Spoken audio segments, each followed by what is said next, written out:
thinking better and thinking together about life's most important issues. A place to finally meet in the middle, to think freely and reasonably about the big questions of life. This is Thinker Sensitive.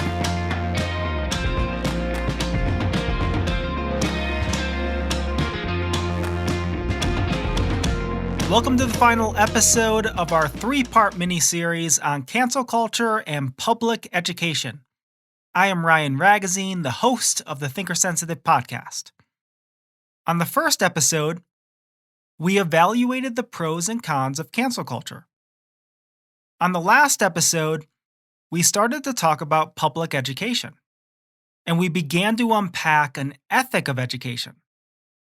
On this episode, we'll continue that discussion. Up to this point, we have focused mostly on the ethical importance of student freedom, autonomy, self-expression, and creativity.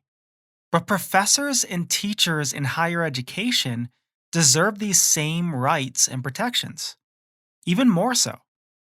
They certainly have earned it. There is truly not a profession in the entire world that I respect more.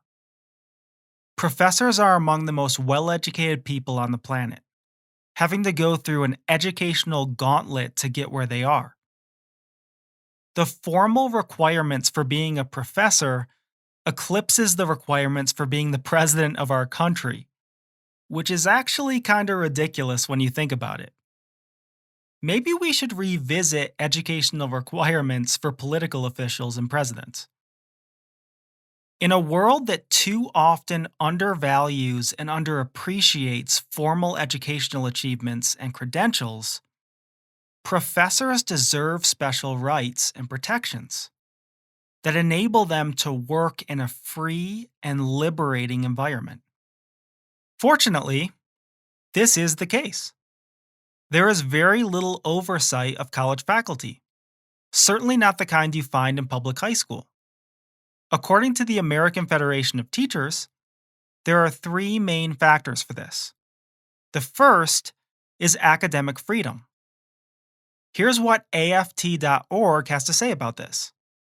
Quote, "The concept of academic freedom is based on the idea that the free exchange of ideas on campus is essential to good education. Specifically, academic freedom is the right of faculty members, acting both as individuals and as a collective, to determine without outside interference, number one, the college curriculum, number two, course content, number three, teaching, number four, student evaluation, and number five, the conduct of scholarly inquiry. These rights are supported by two institutional practices: shared governance and tenure. Academic freedom ensures that colleges and universities are, personal emphasis added, safe havens for inquiry, places where students and scholars can challenge the conventional wisdom of any field: art, science, politics, or others." End quote. The second factor is shared governance. Here's what AFT.org has to say about it. Quote, "Shared governance is the set of practices under which college faculty and some staff members participate in significant decisions about the operation of their institutions. Shared governance practices differ from campus to campus, but typically the work of shared governance is undertaken by elected faculty committees, working with the administration." End quote. The third factor is tenure. Again, according to AFT.org, quote, "New faculty members typically undergo a multi-year probationary period during which their teaching and research are evaluated by their colleagues. Those who meet all these requirements successfully may be awarded tenure. Tenure simply means that a college or university cannot fire a tenured professor unless it presents compelling evidence that the professor is incompetent or behaves unprofessionally, or that the institution is in grave financial distress. Tenure is not a lifetime job guarantee. It is a guarantee of due process that enables tenured professors to do their work without being subject to removal, personal emphasis added, because of shifts in the political winds, institutional favoritism, or for crossing the wrong student, trustee, colleague, or supervisor. End quote. Let's evaluate the pros and cons of these special rights, privileges, and protections for college faculty. The autonomy to think for oneself and the freedom for self expression and creativity are all pros here. On a general level, freedom is a good thing, and it's a natural value. And of course, as I said before, professors have certainly earned it. But good things can be used badly. Freedom can easily be misused and abused in a myriad of ways. All human forms of immorality and corruption are expressions of the misappropriation of freedom. Good gone bad. Teachers and professors, as finite and fallible human beings, are not in any way immune to this. Generally speaking, the rights and protections of professors are good, but they do open up the possibility for unethical education. This reminds me of the idea of grace in the Christian faith. Mercy and forgiveness are beautiful things, and all people need them because all people make mistakes, even on a daily basis. But grace always includes a risk. It always creates the possibility for abuse. Grace has the potentiality to bring transformation, but it also has the potentiality to result in lawlessness. The same is true for freedom in the context of the classroom and the academy. Now that we've looked at the public education system from a variety of different levels, I want to lay down some personal rules and maxims for ethical education. First, educators have an ethical responsibility to be as neutral and impartial as humanly possible, both in terms of their presentations and lectures, and in terms of their student evaluations and grading systems. Second, outside of responses to clear and unequivocal extremism, all forms of discrimination on the basis of gender, sexual orientation, political affiliation, religion, worldview, and ideology are unethical. Third, in the classroom and the academy, all forms of coercion are also unethical.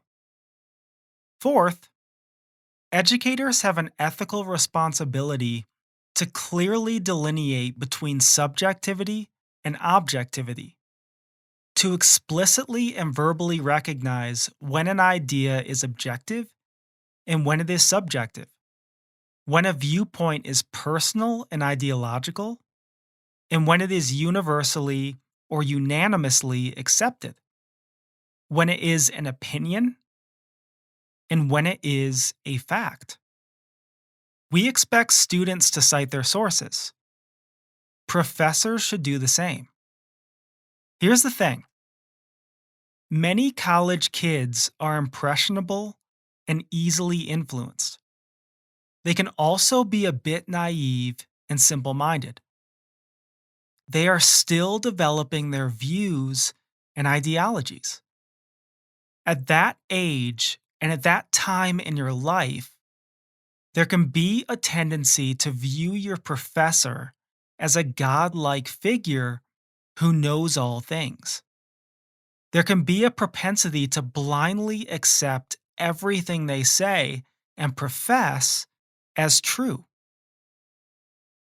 When a professor fails to delineate between a personal opinion and an objective fact, The student can easily mistake a subjective opinion for a certain truth. Honestly, I think this happens a lot in colleges across the country.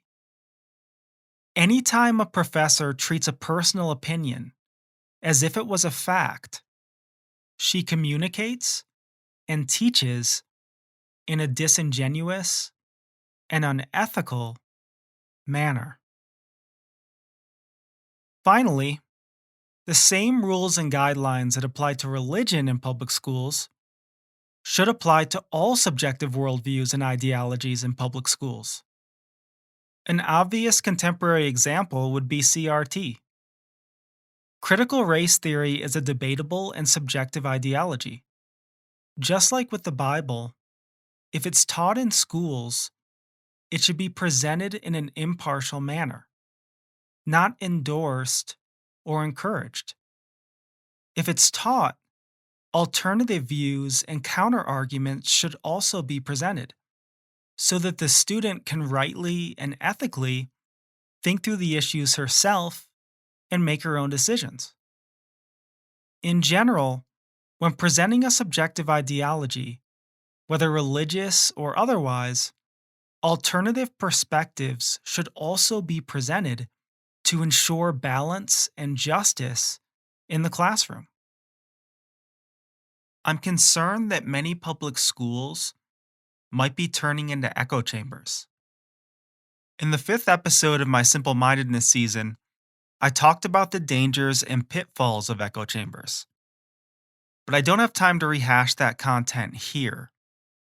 If interested, feel free to go back and have a listen.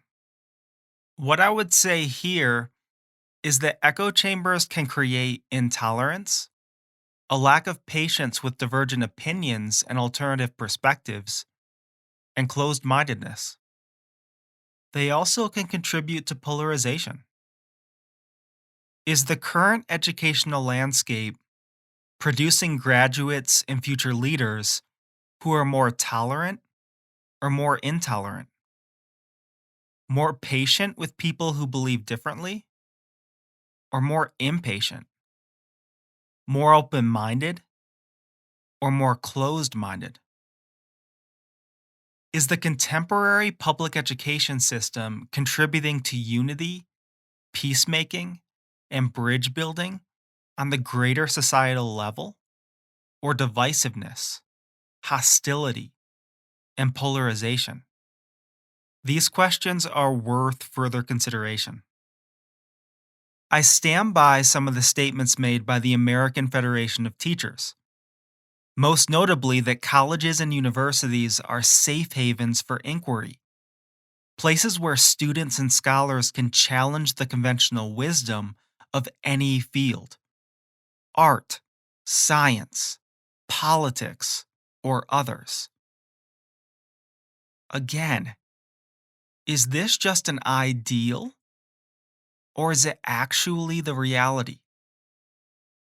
The public university should not, in any shape or form, represent a system of coercion or indoctrination, whether of a conservative variety or a liberal variety, but a safe, welcoming, and comfortable shelter for free thinking, sound reasoning, civil discourse, and open self expression and creativity. Educators have a moral responsibility to help foster and create such a noble academic environment. On a practical level, I think there are two main ways to teach ethically. The first is to strive for impartiality and never divulge your personal presuppositions and leanings. Again, my best professors in community college were like this. The second is to reveal your leanings from the outset, placing your presuppositions on the table in an honest and transparent manner, and then to strive for impartiality. This is the route that I've chosen for Thinker Sensitive. In my episode on philosophical presuppositionalism in my welcome season, I unpack this approach more fully. Both of these avenues work, and both are respectable. I chose option number 2 not only for this podcast, but also for the house church that I ran for 4 years. I think the house church is a really good example here. On the very first week of the house church, I laid out my ethic of education, even though I didn't label it as such. And I unpacked my approach to teaching. I actually still have the outline I used that night saved in my documents on my computer. I laid my presuppositions on the table. I clearly delineated between subjectivity and objectivity, fact and opinion. I distinguished between presenting and educating versus pressuring and coercing. I made sure that everyone knew that they were free to disagree with me and that I didn't expect people to agree with me. I told them that I wanted them to feel comfortable to voice their opinions and share their views. And I emphasized the importance and value of their freedom. Overall, I tried my best to create an open and welcoming environment of inquiry, thinking, and expression. Now, did I perfectly live up to these ideals over a 4-year period? Probably not. But did I do as good as I humanly could? I think so. Over a 4-year period, did I live up to these values more often than not? I think I did. But I also made my fair share of mistakes. And some of those mistakes were quite significant. No one is perfect. We all fail and mess up at times. No educator or teacher is perfect. The important thing is our effort and intentionality. The good educator, the good teacher, will sincerely strive to educate in an ethical manner, even though she knows that she will never do this perfectly. Because part of being an ethical teacher is knowing one's limitations. That's part of being an ethical person. This episode, and all episodes of Thinker Sensitive, are available on thinkersensitive.com, Apple Podcasts, Spotify, and more. Subscribe on your favorite podcast app today to listen to more thought-provoking content from Thinker Sensitive.